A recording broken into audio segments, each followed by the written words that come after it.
जय हिंद साथियों। Exam pass के यूट्यूब चैनल में आपका स्वागत है। आशा करता हूँ आप सभी अच्छे होंगे। तो जैसा कि आप सभी जान रहे हैं कि हम लोग मनीष रंजन सर के द्वारा जो बुक निकाला गया है 7500 MCQ, हम लोग उसे देख रहे थे।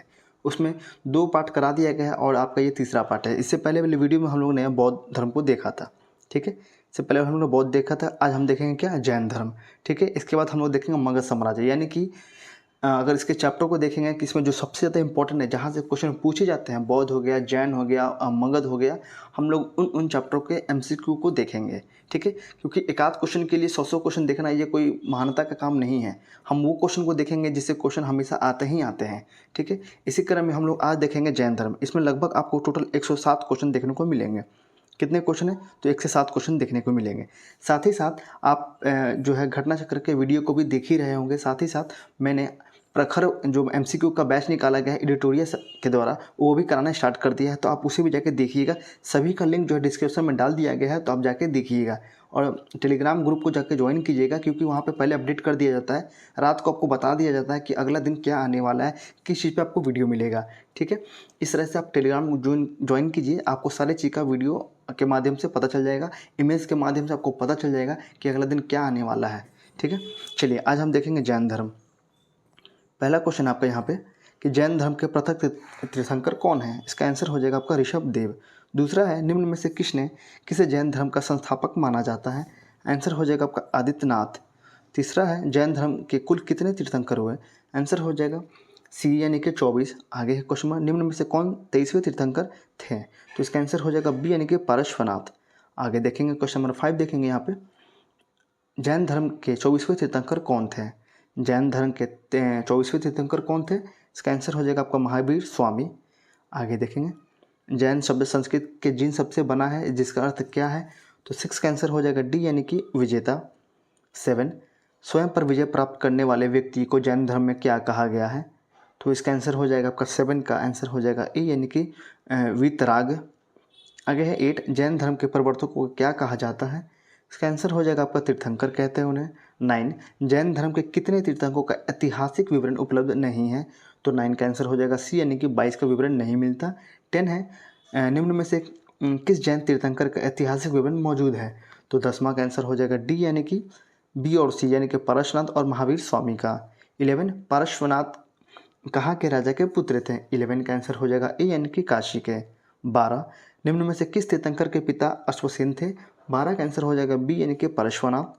13, पारश्वनाथ ने कितनी वर्ष की अवस्था में गृह त्याग किया था? इसका आंसर हो जाएगा ए यानी कि 30 वर्ष। आगे देखेंगे, पार्श्वनाथ को कितने दिनों की तपस्या के बाद ज्ञान की प्राप्ति हुई थी?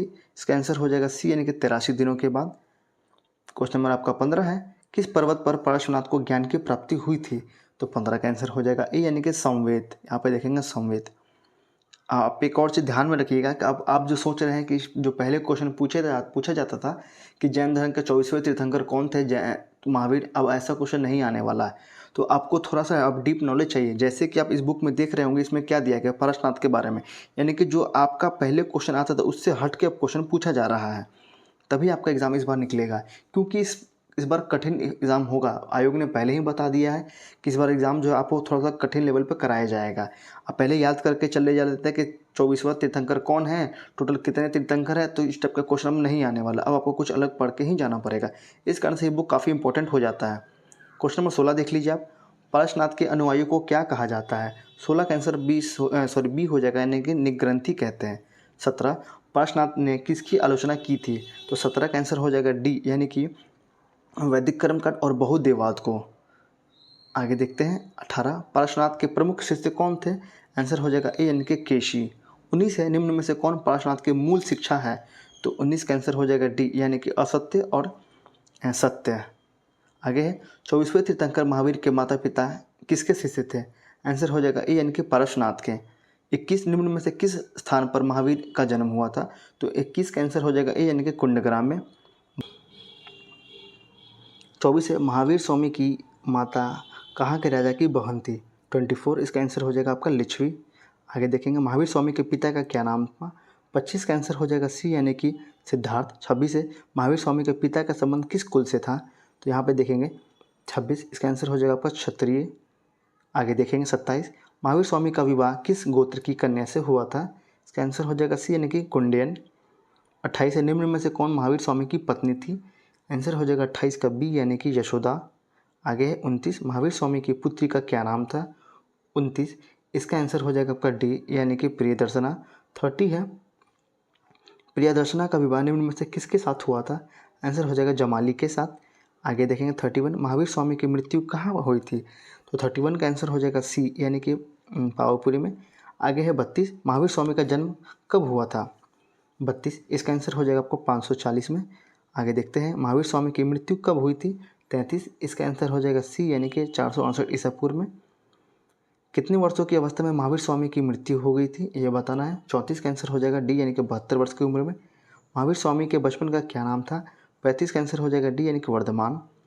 36, किसकी आज्ञा से महावीर स्वामी के गृह त्याग किया था? तो 36 का आंसर हो जाएगा सी यानी कि बड़े भाई के आदेश से। आगे देखते हैं 37 की ओर, महावीर स्वामी के बड़े भाई का क्या नाम था? आंसर हो जाएगा सी यानी कि नंदीवर्धन। आगे है 38, गृह त्याग के कितने माह बाद महावीर स्वामी ने वस्त्र त्याग दिया था? 38, इसका आंसर हो जाएगा सी यानी कि 13 माह के बाद। महावीर स्वामी को कितने वर्ष की अवस्था में ज्ञान की प्राप्ति हुई थी? 39 का आंसर जाएगा सी यानी कि 42। 40 है, महावीर स्वामी को कितने वर्षों की तपस्या के बाद ज्ञान की प्राप्ति हुई थी? आंसर हो जाएगा सी यानी कि 12 वर्षों के बाद। किस नदी के तट पर महावीर स्वामी को ज्ञान की प्राप्ति हुई थी? 41 के लिए जाएंगे, आंसर हो जाएगा आपका त्रिजुआ पालिका के पास। आगे है, किस वृक्ष के नीचे महावीर स्वामी को ज्ञान की प्राप्ति हुई थी? 42, आंसर हो जाएगा बी यानी कि शाल वृक्ष। आगे देखिए, जैन धर्म में सर्वोच्च ज्ञान को क्या कहा जाता है? आंसर हो जाएगा सी यानी कि कैवल्य। 44, कैवल्य का अर्थ क्या होता है?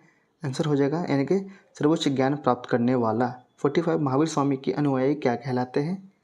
आंसर हो जाएगा सी यानी कि जैनी। 46, निम्न में से कौन महावीर स्वामी का प्रमुख शिष्य थे? तो 46 के लिए जाएंगे, आंसर हो जाएगा डी यानी कि इंद्रभूति गौतम।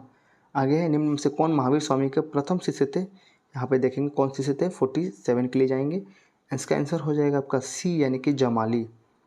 आगे 48, महावीर स्वामी ने अपना प्रथम उपदेश कहाँ दिया था? 48, आंसर हो जाएगा राजगिरी में। आगे देखेंगे, निम्न में से कौन महावीर स्वामी का अनुयायी था? 49, इसका आंसर हो जाएगा डी यानी कि प्रद्युसेन, उज्जैन और बिंबिसार तीनों थे। 50 है, निम्न शासकों में से कौन महावीर स्वामी का समकालीन नहीं था? 50, इसका आंसर हो जाएगा डी यानी कि अशोक, कालाशोक और अजातशत्रु। 51, त्रिरत्न किस धर्म का सिद्धांत है? 51 का आंसर हो जाएगा जैन धर्म का। 52, निम्न में से कौन जैन धर्म के त्रिरत्न में शामिल है? किसमें कौन शामिल है? आंसर हो जाएगा आपका डी यानी कि सम्यक ज्ञान, सम्यक कर्म और सम्यक विश्वास। आगे 53, निम्न में से किस त्रिरत्न पर सर्वाधिक बल दिया गया था? 53 के लिए जाएंगे, आंसर हो जाएगा ए यानी कि सम्यक कर्म। किसके लिए? सम्यक कर्म के लिए। आगे देखेंगे 54, निम्न में से कौन जैन धर्म के अनुयायी में विश्वास करते हैं? 54 का आंसर हो जाएगा डी यानी कि पुनर्जन्म और आत्मा। 55 है, जैन धर्म में नैतिक आचरण के पालन के लिए डैश महाव्रत बताए गए हैं? 55 का आंसर हो जाएगा डी यानी कि टोटल 5। 56 है, निम्न में से कौन 5 महाव्रत में शामिल नहीं है? आंसर हो जाएगा बी यानी कि प्रेम। आगे देखते हैं, निम्न में से किस महाव्रत को महावीर स्वामी ने जोड़ा था? 57, तो इसका आंसर हो जाएगा आपके लिए सी यानी कि ब्रह्मचर्य। आगे देखेंगे, जैन अनुयायी में जो गृहस्थ थे उन्हें क्या पालन करना था? तो 58 का आंसर हो जाएगा बी यानी कि अनुव्रत। आगे, जैन अनुयायियों को कितने अनुव्रत का पालन करना होता था? 59, इसका आंसर हो जाएगा बी यानी कि टोटल 3। 60 है, जैन धर्म में कितने शिक्षा व्रत प्रदान किए गए हैं? 60, इसका आंसर हो जाएगा बी यानी कि टोटल 3। 61 है, निम्न में से किस शासक ने अपना संलेखन किया था? 61 के लिए जाएंगे, आंसर हो जाएगा चंद्रगुप्त मौर्य ने। 62, किस धर्म ने अनेकतावाद और संयादवाद का सिद्धांत दिया था? 62 का आंसर हो जाएगा बी यानी कि जैन ने। आगे है, जैनियों ने परम तत्व की व्याख्या के लिए डैश न्याय की कल्पना की? आंसर हो जाएगा सी यानी कि सप्तभंग। आगे है, स्यादवाद का अर्थ क्या होता है? 64, इसका आंसर हो जाएगा सी यानी कि संभवतः। आगे देखेंगे 65, जैन धर्म के कितने प्रकार के कर्म बताए गए हैं? आंसर हो जाएगा 65 का आपका सी यानी कि टोटल 8 है। आगे देखते हैं, जैन धर्म में डैश अवस्था को पदार्थ कहा गया है? तो 66 का आंसर हो जाएगा यहाँ पे जैन धर्म में डैश अवस्था को पदार्थ कहा गया है? 66। 1 मिनट 66 स्कैन से यहाँ पे सी दिया गया है 5 पदार्थ कहा गया है। आगे है प्रथम जैन संगति का आयोजन कब हुआ था। 67 का आंसर हो जाएगा ए, यानी कि 322 से लेकर 298 ईसा पूर्व में। आगे है प्रथम जैन संगति का आयोजन कहाँ हुआ था। 68 का आंसर हो जाएगा डी, यानी कि पाटलिपुत्र में। आगे है प्रथम जैन संगति की अध्यक्षता किसने की थी, तो इसका आंसर हो जाएगा बी, यानी कि शूलभद्र ने। आगे है प्रथम जैन संगति का आयोजन किसके शासनकाल में संपन्न हुआ था। 70, इसका आंसर हो जाएगा ए, यानी कि चंद्रगुप्त मौर्य के काल में। आगे है 71, प्रथम जैन संगति के बाद जैन धर्म में कितने अंगों का संकलन हुआ था। आंसर हो जाएगा सी, यानी कि टोटल 12। क्वेश्चन नंबर 72 है जैन धर्म में कुल कितनी संगतियाँ का आयोजन हुआ था। 72, इसका आंसर हो जाएगा ए, यानी कि टोटल 2 का।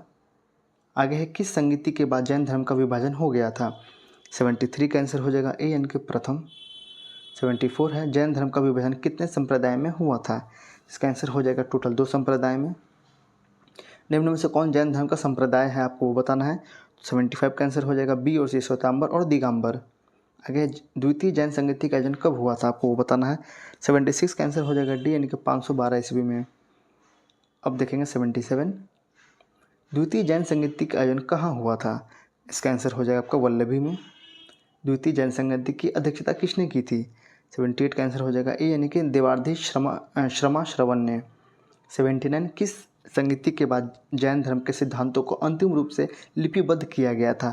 79 का आंसर हो जाएगा बी, यानी कि द्वितीय।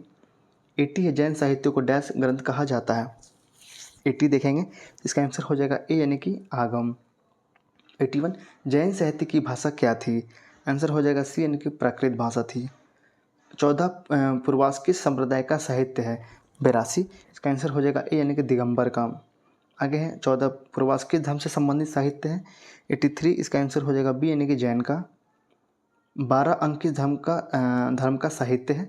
84, इसका आंसर हो जाएगा जैन धर्म का। आगे है आचरांग सूत्र किस धर्म का साहित्य है। 85 का आंसर हो जाएगा सी, यानी कि जैन धर्म का। 86 है निम्न में से किस साहित्य में जैन भिक्षुओं के पालन संबंधी नियम संकलित हैं। 86 का आंसर हो जाएगा सी, यानी कि अचरांग सूत्र में। आगे देखेंगे क्वेश्चन 87, भागवती सूत्र किस संप्रदाय से संबंधित ग्रंथ है। 87 यहाँ पे देखेंगे 87 के लिए इसका आंसर हो जाएगा बी, यानी कि जैन। आगे है निम्न में से किसकी रचना स्थूलभद्र ने की थी। 88 का आंसर हो जाएगा सी, यानी कि 12 अंग। 89 है आपका किस ग्रंथ में पहली बार 16 महाजनपदों का वर्णन किया गया है। आंसर हो जाएगा डी, यानी कि भागवती सूत्र में। 90, किस जैन ग्रंथ के स्वर्ग और नरक की अवधारणा का वर्णन है। आंसर हो जाएगा बी, यानी कि भगवती सूत्र। 91, निम्न में से किस साहित्य में जैन तीर्थंकरों का जीवन चरित्र मिलता है। 91 का आंसर हो जाएगा ए, यानी कि भगवती सूत्र। 92, निम्न में से किस ग्रंथ से जैन मत का विकास हुआ था। 92 का आंसर हो जाएगा सी, यानी कि उत्तराध्यान सूत्र। 93, निम्न में से किस ग्रंथ में इंद्रभूति गौतम तथा किसी प्रजापति के भी संवाद का वर्णन है। 93, इसका आंसर हो जाएगा ए, यानी कि उत्तराध्यान सूत्र। कल्पसूत्र किस धर्म से संबंधित साहित्य है। कल्पसूत्र के बारे में पूछा गया है। आंसर हो जाएगा बी, यानी कि जैन से। आगे है कल्पसूत्र की रचना किसने की थी। 95, इसका आंसर हो जाएगा आपका, यहाँ पे देखते हैं 95 का आंसर हो जाएगा भद्रबाहु ने। 96 है निम्न में से किस जैन साहित्य में गंधर्वों की चर्चा हुई है। इसका आंसर हो जाएगा ए, यानी कि कल्पसूत्र में। 97 देखेंगे कल्पसूत्र में कितने गंधर्वों की चर्चा है। 97, इसका आंसर हो जाएगा बी, ने 11। आगे है परिशिष्ट पर्वन किस धर्म का ग्रंथ है। 98, इसका आंसर हो जाएगा ए, यानी कि जैन का। आगे है परिशिष्ट पर्वन की रचना किसने की थी। 99, इसका आंसर हो जाएगा बी, यानी कि हेमचंद्र ने। 100 है किस राज्य के राजवंश के दरबारी विद्वान हेमचंद्र थे। आंसर हो जाएगा सी, यानी कि गुजरात। 101 है चंद्रगुप्त मौर्य ने कहाँ संलेखना को अपनाया। आंसर हो जाएगा बी, यानी कि श्रवण बेलगोला में। आगे भद्रबाहु के बाद दूसरा सबसे बड़ा विद्वान जैन धर्म का कौन था। आंसर हो जाएगा डी, यानी कि हेमचंद्र।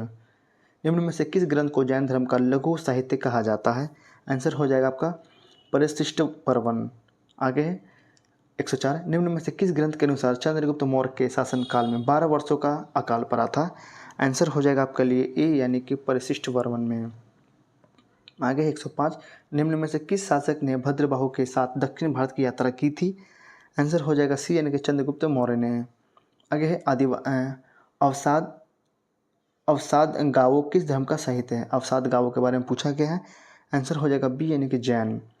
आगे देखेंगे, लास्ट क्वेश्चन है आपका, निम्न में से किस ग्रंथ में जैन धर्म में शामिल होने वाले 13 धनी व्यापारियों की कहानी है?